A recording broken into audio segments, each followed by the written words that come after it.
গরম গরম সাদা ভাতের সাথে এই কাঁচকলার কোপ্তা কারিটা খেতে অসাধারণ লাগে। মাছ মাংস একেবারে হেরে যাবে। এই কাঁচকলার কোপ্তা কারি এতটাই টেস্টি। আজকে এটাই আপনাদের সাথে শেয়ার করব। আসসালামু আলাইকুম এভরিওয়ান, সবাই কেমন আছেন? আশা করছি সবাই ভালো আছেন। আলহামদুলিল্লাহ আমিও ভালো আছি। চলে আসলাম নতুন আর একটা রেসিপি নিয়ে। আমি আজকে বানাবো কাঁচকলার কোপ্তা কারি। তো এটা হচ্ছে আমার বাচ্চাদের জন্য বানাচ্ছি। বাচ্চারা একদম সবজি খেতে চায় না। আজকে ভাবলাম তোদেরকে তো সবজি খাওয়াবই, সাথে তোরা প্রশংসাও করবি। তো সেজন্য আজকের এই রেসিপি। তো চলুন। কাঁচকলার কোপ্তা কারি বানানোর জন্য এখানে আমি সব কিছু নিয়ে নিয়েছি। পেঁয়াজ কুচি, কাঁচামরিচ কুচি, আদা রসুনের পেস্ট, কাঁচকলা সিদ্ধ, তারপরে হচ্ছে টমেটো সস, টমেটো কেচাপ, তারপরে দুইটা তেজপাতা, 4-5টা এলাচের ফল, তারপরে নিয়েছি ধনিয়া, জিরা, হলুদ, মরিচ। তো সব কিছু আমি বলবো। কিছুটা ময়দা, কাঁচা দুধ, সব কিছু নিয়ে নেওয়া কমপ্লিট। এখন এটা রান্না করা শুরু করব। ওকে, এখানে আমি 8টা কাঁচকলা সিদ্ধ করে ছিলকাটা ছাড়িয়ে নিয়েছি। আর এখন এর মধ্যে দিয়ে দিচ্ছি পেঁয়াজ কুচি। এখানে আমি পেঁয়াজ কুচি নিয়ে নিলাম 2 টেবিল চামচের মতো। আর মরিচটা আপনারা আপনাদের স্বাদ অনুসারে দিবেন। আমি যেহেতু বাচ্চাদের জন্য বানাচ্ছি, খুব অল্প পরিমাণ কাঁচামরিচ দিলাম এখানে। আর দিয়ে দিচ্ছি আদা রসুনের পেস্ট। এখানে আদা রসুন একসাথে পেস্ট করা আছে। পরিমাপ হচ্ছে 1 চামচ আদা, 1 চা চামচ আদা আর 1 চা চামচ রসুন। আর এখানে দিলাম হলুদের গুঁড়া। হলুদের গুঁড়া আপনারা আপনাদের প্রয়োজন অনুসারে দিবেন। আমি এখানে 1/2 চা চামচ দিয়েছি হলুদের গুঁড়া, 1/2 চা চামচ জিরা, 1/2 চা চামচ ধনিয়া। লবণটাও স্বাদ অনুসারে দিয়ে দিবেন। এখন সব কিছু একসাথে মিশিয়ে নিতে হবে। তো তার আগে আমি কলাগুলোকে একটু ভেঙে নিচ্ছি। এরপরে এর মধ্যে আমি 2 টেবিল চামচের মতো ময়দা মিশিয়ে দিব। ময়দাটা আমি রেখে দিয়েছি একটা বাটিতে, যে 2 টেবিল চামচ পরিমাণ। এখন এটাকে মিশিয়ে নিয়ে ভালো করে কলার সাথে মাখিয়ে নিচ্ছি। আর এই কাজটা হাত দিয়ে করলে ভালো হয়, তো আমি হাত দিয়েই মাখিয়ে নিচ্ছি। যখন রান্নাঘরে কোনো কাজ করি তখন আমার বাচ্চা দুটা আমার আশেপাশে ঘুরঘুর করে। ওদের কাজই এটা যে আম্মু কী বানাচ্ছে একটু দেখি। এই যে দাঁড়িয়ে আছে ছোটজন, এবং তাদের শেখার আগ্রহও প্রচুর।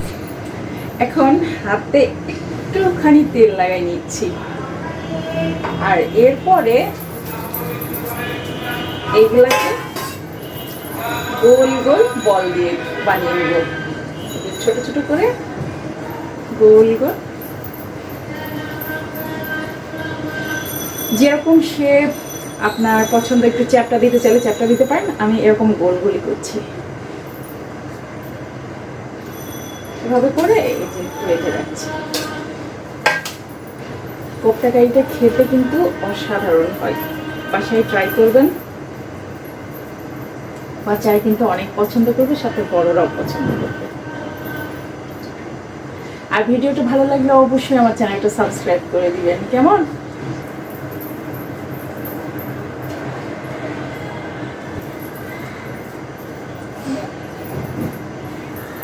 সোনা পাখি,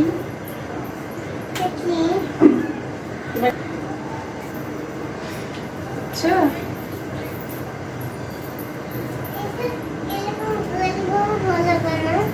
হ্যাঁ, এটা এটা এরকম, এই যে এরকম গোল গোল করি তোমার জন্য।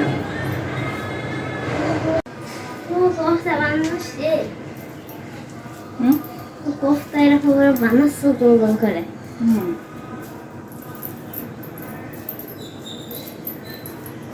এরকম গোল গোল করে বানিয়ে রেখে তারপরে এগুলাকে তেলে জানি এটা কোপ্তাগুলো সব বানানো হয়ে গেলে এরপরে এগুলাকে আমি ভেজে নিব। তো অনেকে আছে ডুবো তেলে ভেজে নেয়, বাট আমি ডুবো তেল দেবো না। আমি মোটামুটি একটু তেল দিয়ে এই কোপ্তাগুলোকে ভেজে নিব। খুব বেশি তেল দেওয়ার দরকার নেই। তো এর মধ্যে বাচ্চাদের সাথে কিন্তু প্রচণ্ড দুষ্টামি হচ্ছে। বাচ্চাদের বললাম তোদের জন্য রান্নাঘরে আসছি, তোদের কাছকে সবজি খাওয়াই ছাড়বো। তো তাদের সাথে প্রচণ্ড দুষ্টামি হচ্ছে। सारी दुनिया से जीत के मैं आई हूँ इधर, तेरे आगे ही मैं हारी किया। तूने क्या सर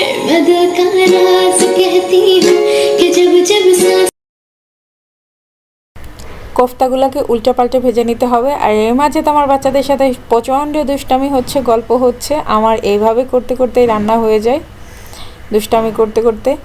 তো এই তো এইভাবে কোফতাগুলোকে উল্টে পাল্টে ভেজে নিতে হবে। আর যে বাদ বাকি কোফতাগুলো ছিল সেগুলো দিয়ে দিলাম। আমি প্রথমে ভেবেছিলাম হয়তো উল্টাতে সমস্যা হবে, এই জন্য দিয়েছিলাম না। পরে দেখলাম যে না, সবগুলো কোফতা একবারে দিয়ে দেওয়াই ভালো এবং খুব সুন্দর মতোই এগুলো ভেজে নেওয়া যাবে। আর যে ময়দাটা দিয়েছিলাম সে ময়দাটার কারণে খুব সুন্দর বাইন্ডিংয়ের কাজ করে। ময়দাটা না দিলে কিন্তু এই কোফতাগুলো ভাজতে পারবেন না, ভেঙে যাবে। তাই ময়দাটা একটু দিতেই হবে, ময়দা অথবা বেসন যে কোনোটাই দিতে পারেন। তো এরকম ব্রাউন কালার করে, লালচে লালচে কালার করে তুলে নিতে হবে। তো আমার কিন্তু ভাজি করা প্রায় হয়ে গিয়েছে। এখন আমি সবগুলো উঠিয়ে নিব। সুন্দর একটা কালার এসেছে। আর চাইলে কিন্তু এরকমও খেতে পারেন, এরকম খেতেও কিন্তু মজা লাগে। আমার বাচ্চারা কিন্তু এরকমও খায়। কাঁচকলার কোফতা কারি আজকে বানাচ্ছি বাচ্চাদের জন্য, কারণ তারা সবজি খেতে চায় না। এর জন্য তাদেরকে সবজি খাওয়ানোর অভিনব পদ্ধতি। যারা নিরামিষ খান তারা কিন্তু এভাবে কাঁচকলার কোফতা বানিয়ে খেতে পারেন, ভীষণ টেস্টি। এখন হচ্ছে আমি যে তেলে ভেজেছি সেই তেলের মধ্যেই রান্নাটা করে নিব। এখানে গোটা মশলা ফোড়ন দিয়ে দিচ্ছি। এখানে দিয়েছি 6-7টা এলাচ মুখ ফাটিয়ে, 2টা তেজপাতা ছিলে দিয়েছি। এখন এটাকে একটুখানি ভেজে নিচ্ছি, সুন্দর একটা ফ্লেভার আসে এতে করে। এরপর এর মধ্যে দিয়ে দিব পেঁয়াজ কুচি। এখানে আমি 1 টেবিল চামচের মতো পেঁয়াজ কুচি দিয়েছি। এখন এই পেঁয়াজটাকে একটু ব্রাউন করে আমি ভেজে নিব। পেঁয়াজটা ব্রাউন কালার আসতে আসতে আমি একটা মশলা এখন গুলিয়ে নিব। সেটা হচ্ছে এখানে নিয়েছি 1/2 চা চামচ মরিচ, 1/2 চা চামচ ধনিয়া, 1/2 চা চামচ জিরা, 1/2 চা চামচ হলুদ, সব কিছু একসাথে নিয়েছি। নিয়ে এখন এটাকে গুলিয়ে একটা পেস্ট তৈরি করে নিচ্ছি। আর এই পেস্টটা এখন আমি এই ভাজা বেরেস্তার মধ্যে দিয়ে দিব। তো এখানে একটু লবণও দিয়ে দিলাম, 1/2 চা চামচের মতো। লবণটা আপনারা আপনাদের স্বাদ অনুসারে ইউজ করবেন। এখন এই পেস্টটাকে দিয়ে দিব এই ভাজা বেরেস্তার মধ্যে। এত সুন্দর একটা ঘ্রাণ বের হচ্ছে যে কি বলবো। এই রান্নাটা খুব সহজেই করা যায়, বাট ভীষণ খেতে মজা হয়। আমি এখানে টমেটো সস ইউজ করেছি, আমার নিজের হাতে বানানো টমেটো সস। আপনারা চাইলে এখানে পিওর টমেটো যেটা আছে সেটাও ইউজ করতে পারেন। পেস্ট করে নিতে হবে। আদা রসুনের পেস্ট দিয়ে দিলাম 2 চা চামচ, 1 চা চামচ আদা, 1 চা চামচ রসুন। এখন সব কিছু সহকারে মিশিয়ে একটুখানি কষিয়ে নিচ্ছি। মশলাটা কষানো হয়ে গিয়েছে। এটা আমরা কিভাবে বুঝতে পারি? এটা আমরা বুঝতে পারবো যখন মশলাটার উপরে তেল ভেসে উঠবে, তখনই বুঝতে পারবো মশলাটা খুব সুন্দর মতো কষানো হয়ে গিয়েছে। তো মশলাটা দেখেন সুন্দর মতো কষানো হয়ে গিয়েছে, উপরে কিন্তু তেল ভেসে উঠেছে। এখন আমি টমেটো সস দিয়ে দিলাম মেজারমেন্ট কাপের 1 কাপ পরিমাণ। আপনারা এখানে কাঁচা টমেটো পেস্ট করেও দিতে পারেন, সেটাতেও সমস্যা নেই। আর এখন দিয়ে দিব টমেটোর কেচাপটা। এটা দিয়ে দিলাম মেজারমেন্ট কাপের 1/2 কাপ পরিমাণ। তো এইগুলো সব আমার নিজের হাতে তৈরি করা। এখানে আপনারা শুধু কাঁচা টমেটো পেস্ট করেও দিতে পারেন, সেক্ষেত্রেও খুব সুন্দর টেস্ট আসবে। তো এখন সব কিছু সহকারে আবারও একটু কষিয়ে নিচ্ছি ভালো করে। তো মশলাটা প্রতিটা স্টেপে স্টেপে সুন্দর করে কষিয়ে নিতে হবে। এখন এর মধ্যে আমি বাটার মিল্কটা দিয়ে দিব। আর এটা হচ্ছে সিক্রেট টিপস। বাটার মিল্ক দেওয়ার কারণে এই কোফতা কারি টেস্ট এত বেশি ভালো হয় যে কি বলবো। এখানে বাটার মিল্কের পরিবর্তে ফ্রেশ ক্রিমটাও দিতে পারেন। তো আমি এখানে বাটার মিল্ক দিচ্ছি মেজারমেন্ট কাপে 1.5 কাপ পরিমাণ। বাটার মিল্কটা কিভাবে তৈরি করতে হয় সেটাও বলে দিচ্ছি। আমি এখানে মেজারমেন্ট কাপে 1.5 কাপ পরিমাণ দুধ নিয়েছি, কাঁচা দুধ, তার মধ্যে লেবু চিপে দিয়েছি, ব্যাস তৈরি হয়ে গিয়েছে বাটার মিল্ক। তেজপাতাগুলোকে আমি উঠিয়ে নিচ্ছি। আর এরপরে এর মধ্যে আমি দিয়ে দিব ভেজে রাখা কাঁচকলার কোফতাগুলা। কাঁচকলার কোফতাগুলো আস্তে আস্তে করে একটা একটা করে দিয়ে দিতে হবে। আর যেহেতু এটা কাঁচকলার কোফতা, তাই এখানে একটু ঝোলের পরিমাণ বেশিই থাকতে হবে, কারণ কিছুক্ষণ পরে কোফতাগুলো সব ফুলে ডাবল হয়ে যাবে এবং এই ঝোল কিন্তু একদমই কমে যাবে। তাই কাঁচকলার কোফতা কারি রান্না করার সময় অবশ্যই একটু ঝোলের পরিমাণ বেশি রাখতে হয়। এখন এই কোফতাগুলা এক পাশ হয়ে গেলে আরেক পাশ উল্টে উল্টে দিতে হবে। এই রান্নাটা করতে খুব বেশি সময় লাগে না, বাট খেতে কিন্তু অসাধারণ। যারা নিরামিষ খেতে পছন্দ করেন তারা কিন্তু এই ধরনের রান্নাগুলো ট্রাই করতে পারেন। আর কাঁচকলা আমাদের শরীরের জন্য ভীষণ উপকারী, তাই বাচ্চাদেরকেও এ ধরনের খাবার খাওয়ানো উচিত। মনে হচ্ছিল একটু লবণ কম হয়েছে, তাই একটু লবণ দিয়ে দিলাম। সব কোপ্তাকারিগুলো আস্তে আস্তে একটু উল্টে দিবেন, আর এই অবস্থায় কিন্তু বেশি নাড়ানাড়ি করবেন না, কারণ প্রচুর নরম থাকে, সফট থাকে কোপ্তাকারিগুলো। বেশি নাড়ানাড়ি করতে গেলে দেখা যাবে যে ভেঙে যাবে। কয়েকটা কাঁচামরিচ দিয়ে দিলাম, আর কাঁচামরিচটা দেওয়ার কারণ হচ্ছে সুন্দর একটা কাঁচামরিচের ফ্লেভার এতে চলে আসে। এখন আমি আবারও একটু লবণ চেক করে দেখছিলাম, মনে হচ্ছিল লবণটা আরেকটু দেওয়া দরকার, তাই আরেকটু লবণ দিয়েই দিলাম। তো লবণটা আপনারা আপনাদের স্বাদ অনুসারে দিবেন। আমি বারবারই বলেছি লবণটা আপনাদের টেস্ট অনুসারে, এখানে কিন্তু পরিমাপ বলা সম্ভব না। আর আমি এই পরিমাণ ঝোলই রাখবো, এর থেকে কমাবো না। এখন কিছুটা গাওয়া ঘি দিয়ে দিব, আর এই গাওয়া ঘিটা আমার নিজের হাতে তৈরি করা। গাওয়া ঘি কিন্তু কোনোভাবে স্কিপ করা যাবে না, অবশ্যই দিতে হবে। চুলার তাপমাত্রাটা আমি একেবারে মিডিয়াম টু লো করে দিয়েছি, আর এখন গাওয়া ঘিটা দিয়ে দিচ্ছি। আর এই গাওয়া ঘিটা দেওয়ার কারণে এত সুন্দর একটা টেস্ট আসে, মানে বলে বোঝাতে পারবো না, একেবারে শাহি ফ্লেভার।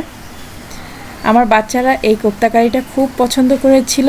আপনারাও বানাবেন, দেখবেন বাচ্চারা কিন্তু মজা করে খাবে। আমি তো আমার সব রেসিপিগুলোই আমার বাচ্চারা যেটা পছন্দ করে সেই অনুসারে বানানোর চেষ্টা করি, আর আপনাদের সাথে শেয়ারও করি। মূলত আমার বাচ্চাদের জন্যই আমি শেফ, বাচ্চাদের জন্যই আমি রাঁধুনি।